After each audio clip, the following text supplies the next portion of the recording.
Madam Speaker, I rise to present the budget for the year 2016-17.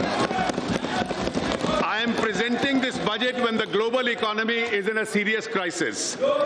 Global growth has slowed down from 3.4% in 2014 to 3.1% in 2015.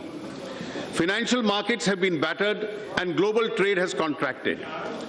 Amidst all these global headwinds, the Indian economy has held its ground firmly. Thanks to our inherent strength and the policies of the government, a lot of confidence and hope continues to be built around India. The International Monetary Fund has hailed India as the bright spot amidst a slowing global economy.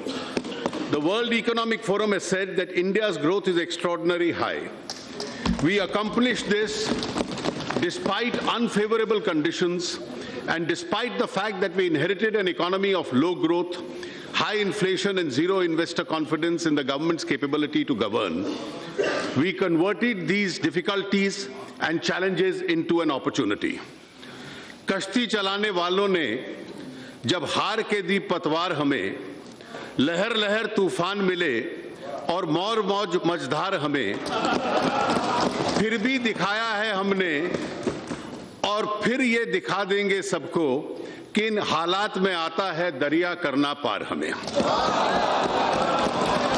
Let us look at our achievements compared to the last 3 years of the previous government when growth had decelerated to 6.3%.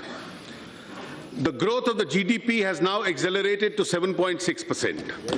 This was possible notwithstanding the contraction of global exports by 4.4% compared to 7.7% growth in the world exports during the last 3 years of the previous government.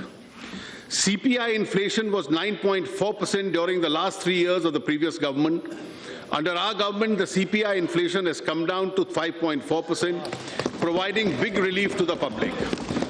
This was accomplished despite 2 consecutive years of monsoon shortfall of 13% compared to the normal rainfall in the last 3 years of the previous government. Our external situation is robust. The current account deficit has declined from $18.4 billion in the first half of last year to $14.4 billion this year. It is projected to be 1.4% of the GDP at the end of this year. Our foreign exchange reserves are at the highest ever level of about $350 billion.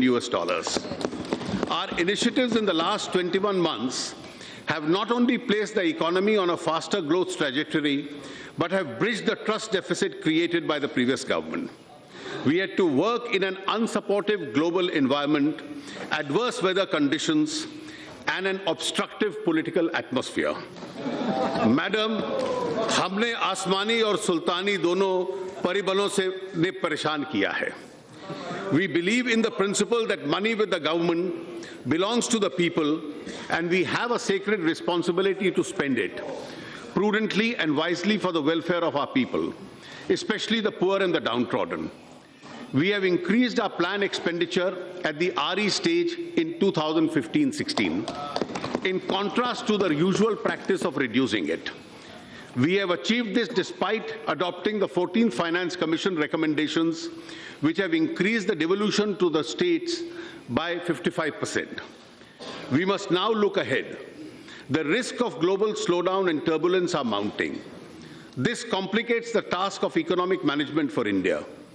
It has 3 serious implications for us. First, we must strengthen the firewalls against these risks by ensuring macroeconomic stability and prudent fiscal management. Secondly, since foreign markets are weak, we must rely on domestic demand and Indian markets to ensure that the Indian growth does not slow down. And third, we must continue with the pace of economic reforms and policy initiatives to change the lives of our people for the better. We see these challenges as opportunities. The financial year 2015-16 and 16-17 have been and will be extremely challenging for the government expenditure. The 14th Finance Commission has reduced the centre's share of taxes to 58% from 68%. In the financial year 2015-16, we managed to improve upon the budgeted expenditure due to resource revenue buoyancy, notwithstanding the steep reduction in the central share of taxes. The next financial year, 2016-17, will cast an additional burden on account of the recommendations of the 7th Central Pay Commission and implementation of the Defence OROP. The government, therefore, has to prioritize its expenditure. We wish to enhance the expenditure in the farm and the rural sector, the social sector, the infrastructure sector, and provide for recapitalization of the banks. This will address those sectors which need immediate attention.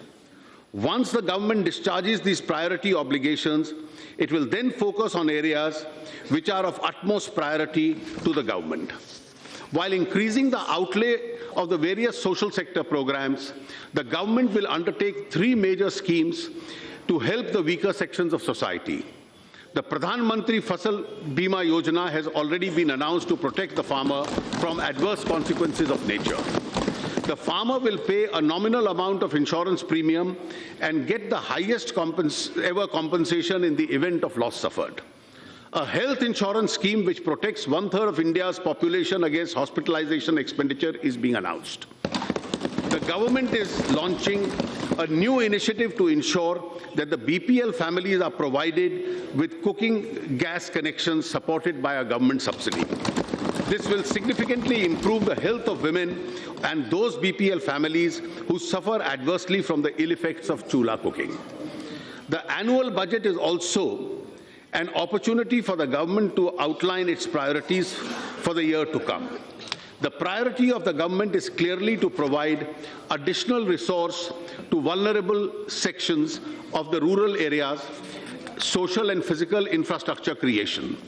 The government shall endeavour to continue with ongoing reform program and ensure the passage of the Constitution Amendment to enable the implementation of the Goods and Services Tax, the passage of the Insolvency and Bankruptcy Law, and other important reform measures which are pending before Parliament.